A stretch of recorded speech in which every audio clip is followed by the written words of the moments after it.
Berlatar di Paris, Prancis, kisah akan berfokus pada seorang pembunuh bayaran bernama, kita panggil saja John, yang sedang menjalankan sebuah misi untuk membunuh seorang target yang katanya akan muncul di salah satu kamar hotel tepat di seberang gedung tempatnya bersembunyi. John sendiri sudah 5 hari menunggu, sengaja menyewa sebuah kamar di gedung kosong hanya untuk mengincar targetnya dari kejauhan, di mana John ini merupakan pembunuh bayaran profesional yang sangat teliti, rapi, terkoordinasi, dan sangat disiplin, terbukti dengan kesabarannya menunggu sang target yang sampai detik ini belum juga ada tanda-tanda kemunculannya. John terlihat mengenakan jam tangan yang dapat mengukur detak jantungnya. Hal itu berguna untuk dirinya bisa mengetahui kondisi tubuhnya sendiri, yang tentu saja sangat berpengaruh pada kesuksesannya dalam melakukan eksekusi, karena diketahui bahwa selama puluhan tahun menjadi pembunuh bayaran, John tidak pernah sekalipun ketahuan atau melakukan kesalahan, bahkan setiap misinya tidak pernah terlacak oleh kepolisian.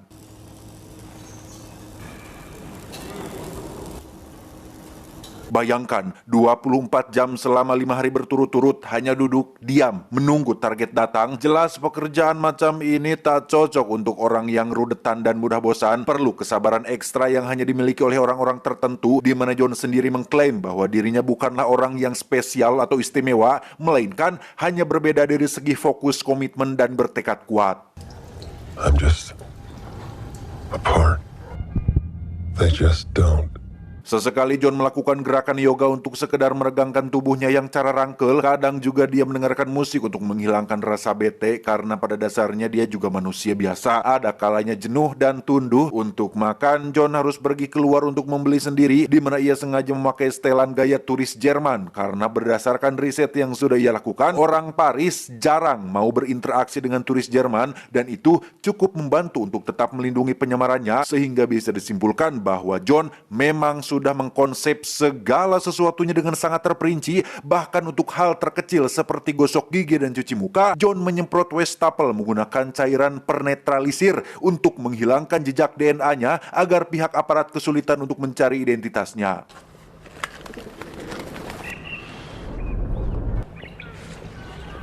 Malam kelima, John memutuskan untuk tidur sebentar dengan posisi normal setelah memiliki feeling jika si target tidak akan muncul malam ini. Namun saat dia terbangun untuk tahajud, ia pun seketika terkejut saat kamar yang menjadi targetnya sedang dibereskan oleh pelayan, pertanda bahwa targetnya akan muncul sebentar lagi.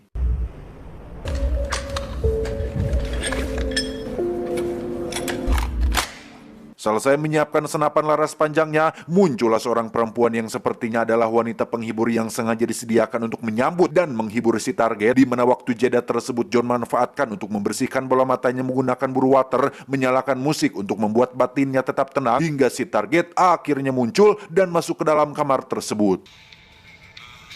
Ketika John sudah mendapatkan bidikan, ia tak kunjung menarik pelatuknya setelah menyadari jika denyut jantungnya berada pada angka 100, sehingga ia membutuhkan waktu tambahan agar detak jantungnya berada tepat pada angka 60 dengan tujuan untuk menjaga arah lintasan pelurunya tidak meleset. Di detik-detik eksekusi, John melakukan afirmasi atau semacam mengucapkan kata-kata positif dalam hati untuk memberi penegasan kepada diri sendiri, di mana afirmasi ini sebenarnya berupa prinsip agar John tetap fokus pada misi, yaitu tetap ikuti rencana, antisipasi, jangan improvisasi, jangan percaya siapapun, jangan menyerahkan keuntungan, jangan bertarung jika tidak dibayar, singkirkan empati. Empati adalah kelemahan, kelemahan adalah kerentanan, yang ketika jantungnya sudah mencapai tepat angka 60, John mulai menarik pelatuknya tepat saat si perempuan melakukan gerakan dadakan, sehingga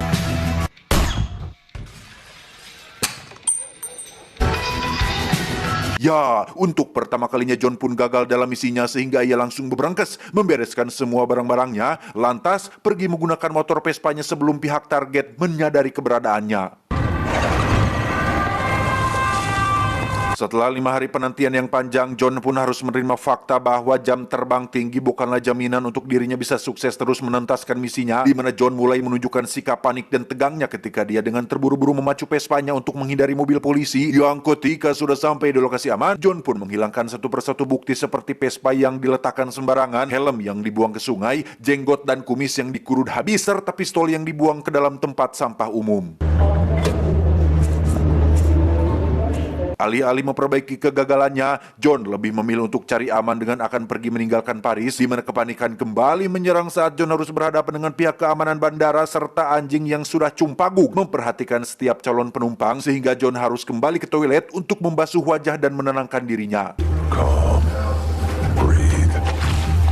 Tak lama John pun dihubungi oleh pihak agensinya yang mengatakan bahwa klien yang menyewa jasa mereka pasti akan sangat marah akan kegagalan misi ini, di mana John ditawari untuk memperbaiki kegagalan tersebut dengan tetap membunuh si target bagaimanapun caranya. Namun John yang tak mau ambil resiko pun tetap memilih untuk segera meninggalkan Paris demi untuk keselamatan diri sendiri. Dalam sepanjang perjalanan, John yang selalu ekstra waspada pun mencurigai salah satu penumpang berkacamata dan berjas rapi mirip John Wick karena akan ada banyak kemungkinan dirinya menjadi target buruan, entah itu dari kliennya sendiri ataupun dari agensinya, atau bisa saja dari pihak target yang sudah mengetahui siapa pelakunya, sehingga John memutuskan untuk transit di salah satu negara dan menginap di hotel sampai esok pagi.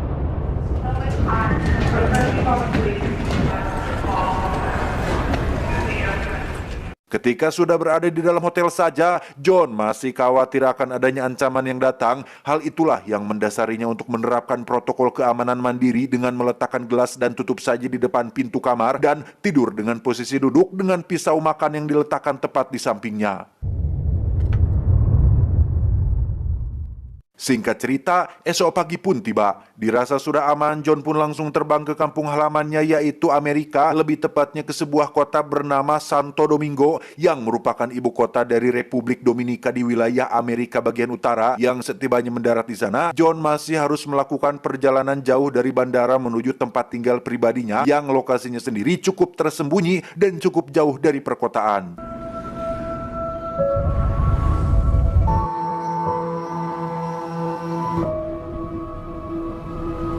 Setibanya di depan gerbang masuk, John menemukan jejak sepatu boot dan banyak sekali puntung rokok yang berserakan. Jelas ada orang asing yang sudah masuk ke wilayah propertinya, sehingga ia pun segera mengambil sepucuk pistol dan mulai mengendap-endap masuk ke dalam rumahnya sendiri.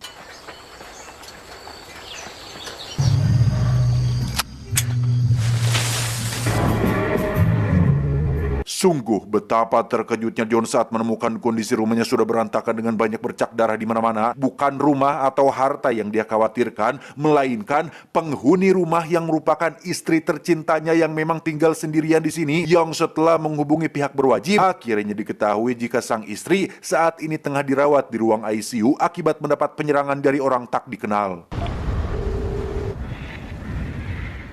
Tiba di sana, John benar-benar sakit hati tatkala melihat kondisi sang istri sudah babak belur dengan wajah yang penuh dengan luka jahitan dan lebam parah, di mana sang kakak ipar yang kebetulan ada di sana pun menjelaskan tentang ciri-ciri dari si penyerang yang katanya ada 2 pelaku, 1 laki-laki dan 1 perempuan, turun dari mobil taksi berwarna hijau dengan lampu atau logo taksi berwarna kuning. Mereka mengancam akan melakukan hal yang lebih buruk daripada ini apabila si istri ketahuan berbohong. Nothing like this will ever be allowed to happen again. Selesai dengan kakak ipar, John pun menghampiri sang istri yang sudah siuman, di mana istri John nampaknya sudah mengetahui apa profesi sang suami yang sebenarnya dan berhasil tutup mulut tentang semuanya. Hal itulah yang membuatnya dihajar habis-habisan oleh kedua pelaku karena sang istri benar-benar melindungi identitas si John, saking sayang dan tulusnya dia mencintai suami sendiri. If I don't survive, Get some rest now. Geram dengan apa yang menimpa istri tercintanya, John pun menggali tanah di halaman rumah untuk mengambil semua barang-barang yang biasa digunakan untuk bekerja, di mana John bertekad untuk mencari kedua pelaku tersebut demi untuk membalas semua perbuatan mereka. Berdasarkan keterangan kakaknya mengenai warna dan logo mobil taksi yang digunakan kedua pelaku, John pun mulai berkeliling kota untuk mencari mobil taksi yang sesuai. Yang setelah seharian kesana kemari, akhirnya John menemukan mobil taksi yang dimaksud dan mulai mengikuti satu driver untuk mengetahui di mana kantor pusat taksi tersebut. Setelah kantornya diketahui, John langsung masuk ke sana untuk mencari tahu data terkait driver yang menjadi supir kedua pelaku pada hari kejadian. Yang setelah diketahui nama dan wajah si supir, John segera menyamar menjadi seorang penumpang untuk bisa bertemu langsung dengan supir tersebut. Bermodalkan pistol dan wajah dinginnya, John meminta si supir untuk segera pergi ke tempat sepi dan meminta keterangan terkait ciri-ciri kedua pelaku yang sempat menjadi penumpangnya. Dia mengatakan bahwa yang perempuan berbadan kurus dan yang pria memiliki perawakan tinggi kekar dengan wajah yang sangar, yang setelah mengantongi semua informasi yang dibutuhkan, John terpaksa dan mau tidak mau harus menghabisi si supir untuk menghilangkan saksi mata. Berdasarkan keterangan si supir, John pun menyimpulkan jika kedua pelaku tersebut kemungkinan besar adalah para profesional yang memang biasa melakukan pekerjaan membunuh, sehingga ia memutuskan untuk terbang menuju kota New Orleans yang menjadi lokasi tempat agensinya berada. Setibanya di New Orleans, John langsung menyewa sebuah mobil van untuk sebagai kendaraan utamanya, di mana ia segera pergi ke tempat penyimpanan pribadinya yang di situ John menyimpan semua keperluan yang dia butuhkan seperti identitas palsu, pakaian, senjata, termasuk plat nomor palsu untuk mengelabui pihak kepolisian. Entah apa yang sedang John rencanakan, ia pun membeli perlengkapan yang biasa dimiliki oleh petugas kebersihan seperti tempat sampah jumbo dan lain-lain, yang pada akhirnya diketahui jika John berencana untuk menyamar sebagai petugas kebersihan agar bisa masuk ke dalam gedung tempat agensinya berada. Dengan memanfaatkan seorang kurir FedEx, John pun berpura-pura ikut masuk untuk mengambil sampah, yang setelah si kurir pergi dan situasi lumayan sepi, John pun langsung melancarkan aksinya untuk masuk tanpa izin ke ruangan pribadi milik agensi yang biasa memberikannya pekerjaan. Hello, Dolores. Dan ternyata agensi yang biasa menerima klien dan biasa memberikan pekerjaan kepada John adalah seseorang yang berprofesi sebagai seorang pengacara. Jika dalam dunia John Wick kita mengenal Winston sang manajer hotel The Continental, maka di sini ada si pengacara yang menerima jasa pembunuh bayaran untuk klien-klien kelas atas, di mana John yang curiga jika si pengacara ada terkait hubungannya dengan apa yang menimpa sang istri pun mulai melakukan interogasi untuk memaksa beliau mengatakan tentang identitas kedua pelaku tersebut. However regrettable, they are an obligation to client and calling. Bermodalkan nail gun atau mesin paku tembak, John pun menembakkan 3 paku tepat ke dada si pengacara, yang sampai di detik-detik akhir hayatnya, si pengacara masih keras kepala dengan tidak mau mengatakan yang sebenarnya, sehingga John pun beralih pada si asisten yang rupanya lebih kooperatif dengan akan memberikan data lengkap mengenai kedua pelaku yang dimaksud, yang semua datanya tersimpan dengan rapi di rumah pribadinya. Before I give them to you, I want something in return.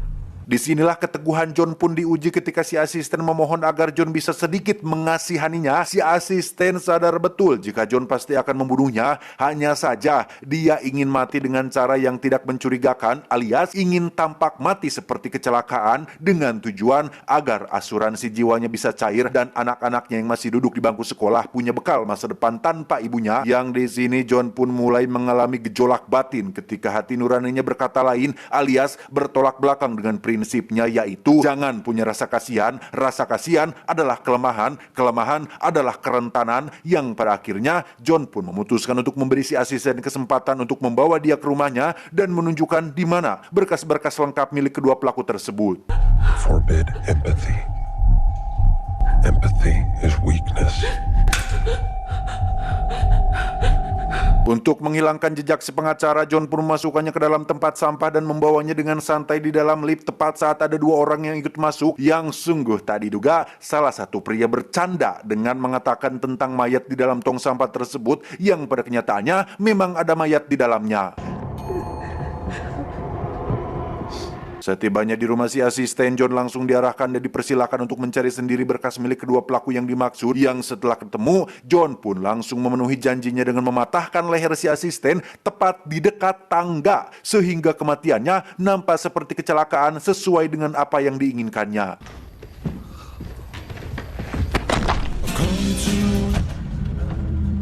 Setelah berhasil mengantongi semua informasi yang dibutuhkan, kini John hanya perlu membereskan mayat si pengacara dengan pergi ke kota lain menggunakan kapal peri, menjatuhkan beberapa barang bukti ke laut, membuang si pengacara di bawah jembatan di pedesaan, sehingga akan sangat kecil kemungkinan untuk kepolisian bisa memecahkan kasus ini. Selesai dengan si pengacara, John langsung meluncur ke Florida yang menjadi tempat tinggal satu dari 2 pelaku yang dicarinya. Yang setibanya di lokasi, John pun melihat sendiri si pelaku yang ternyata sesuai dengan deskripsi si supir taksi mengenai perawakannya yang tinggi kekar dan wajah yang sangar. Bahkan punya anjing jenis pitbull sebagai peliharaannya, sehingga John nampaknya harus sabar menunggu sampai si sangar benar-benar lengah atau sedang tidur agar mempermudahnya melakukan balas dendam. Tepat larut malam saat si sangar sedang sendirian dan mungkin sedang tidur pulas, John segera masuk ke dalam dengan bermodalkan sepucuk pistol. Alih-alih akan sesuai rencana, John nampaknya harus melakukan effort lebih ketika si sangar memergokinya dari belakang hingga terjadilah perkelahian yang cukup brutal. Fight only the battle you're paid to fight.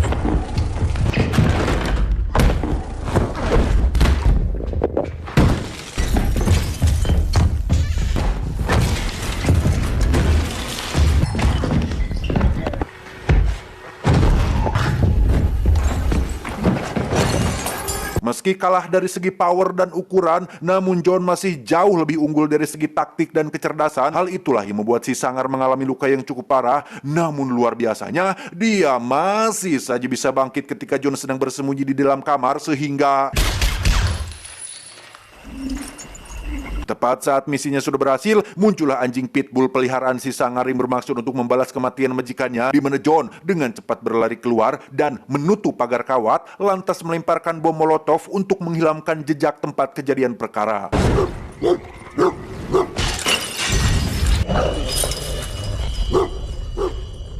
Selesai dengan si sangar, kini saatnya John pergi ke New York untuk menemui pelaku kedua yang merupakan seorang perempuan kurus yang ikut terlibat dalam penganiayaan istrinya. Jangan salah, kurus-kurus seperti ini, si perempuan adalah seorang pembunuh bayaran yang diketahui sudah memiliki banyak pengalaman dan namanya cukup terkenal di kalangan dunia kriminal. Namun John nampaknya tidak peduli dengan detail dan gosip tersebut, yang ketidakpedulian itu langsung dibuktikan saat John menemuinya di tempat umum tepat saat si perempuan makan malam di restoran sendirian. Wait. Dan ya, si perempuan yang katanya ahli ini pun benar-benar dibuat olohok. Olohok itu artinya bengong, tercengang, sampai tak bisa berkata-kata saat John duduk di mejanya dengan pistol yang tepat mengarah kepadanya. Yang di situ si perempuan sudah bisa menebak jika John datang untuk membalas dendam atas apa yang menimpa istrinya, sehingga ketika dirinya sadar sebentar lagi akan mati, ia pun memesan minuman keras paling mahal di restoran ini sebagai self reward terakhir sebelum dirinya menemui ajalnya. You won't mind if I have a drink? A flight of whiskeys, please. Alih-alih masih ada kemungkinan untuk dimaafkan, si perempuan pun mencoba mengklarifikasi tentang keterlibatannya dalam penyerangan tempo hari, bahwa dirinya sama sekali tidak menyentuh istri John sedikit pun. Semua luka-luka yang dialami istrinya pure ulah dari si sangar yang memang sering menggunakan metode yang brutal, yang meski si perempuan sudah ngebangus sampai berbusa-busa, John hanya diam saja, bukti bahwa dia tidak peduli sama sekali.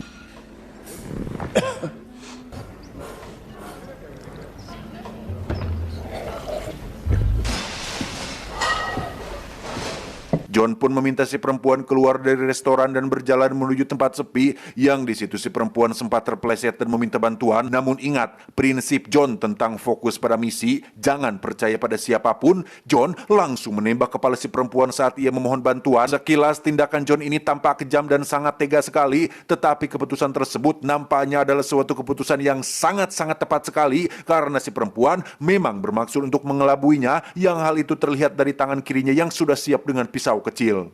If you want to succeed, Selesai dengan kedua pelaku, John kini hanya tinggal mendatangi si klien yang menjadi awal muawal masalah ini terjadi. Diketahui bahwa klien tersebut merupakan seorang pengusaha kaya raya yang terlibat persaingan bisnis dengan seseorang yang menjadi target John di awal. Itulah alasan kenapa si klien menyewa jasa John adalah untuk menghabisi nyawa saingan bisnisnya, dan hal-hal seperti ini memang sudah biasa terjadi, bahkan tak hanya di bisnis, di politik pun kadang biasa terjadi ketika John pernah mendapat pekerjaan untuk menyiram seseorang di waktu subuh menggunakan air keras, dan sampai saat ini John tidak pernah ketahuan. fuck it. Setibanya di lokasi, John langsung masuk ke dalam gedung tempat tinggal si klien. Namun karena pintu kamar apartemennya menggunakan kartu khusus, mustahil bagi John untuk bisa membobolnya, sehingga John tidak memiliki pilihan lain selain menunda rencananya, dan justru malah membeli sebuah alat bernama penduplikat kartu apartemen yang biasa dijual di toko online. Selanjutnya, John pun membuntuti si klien sampai ke tempat fitness yang di situ John berhasil mencuri kunci milik petugas kebersihan yang tentunya menyimpan semua kunci cadangan ruang loker, sehingga John hanya perlu menunggu si klien keluar dari ruang loker agar dirinya bisa leluasa menggeledah isi lokernya, mengambil kartu masuk apartemennya, menduplikatnya menggunakan alat yang sudah dia beli dari toko online, sehingga si klien tidak akan curiga sedikit pun.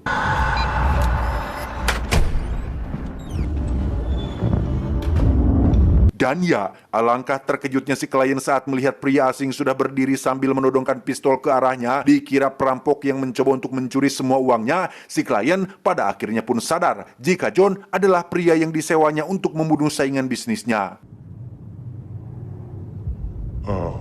Sama seperti si perempuan tadi, si klien pun langsung beralibi bahwasannya ide untuk menyatroni kediaman si John adalah idenya si pengacara alias agensinya sendiri dengan biaya tambahan sebesar $150.000 untuk menyewa si sangar dan si perempuan. Bisa disimpulkan jika si pengacara adalah biang keladi atas apa yang menimpa istrinya, sedangkan si klien tidak lebih dari hanya mengikuti saran si pengacara, dan pada dasarnya si klien memang tidak tahu menahu tentang apa yang menimpa istrinya si John. I have no issue with you.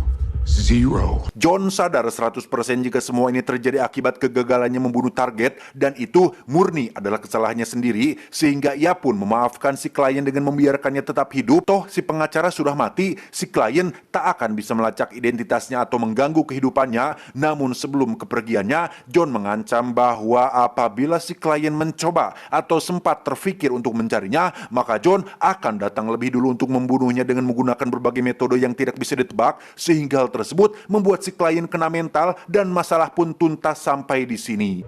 I'll find something fitting.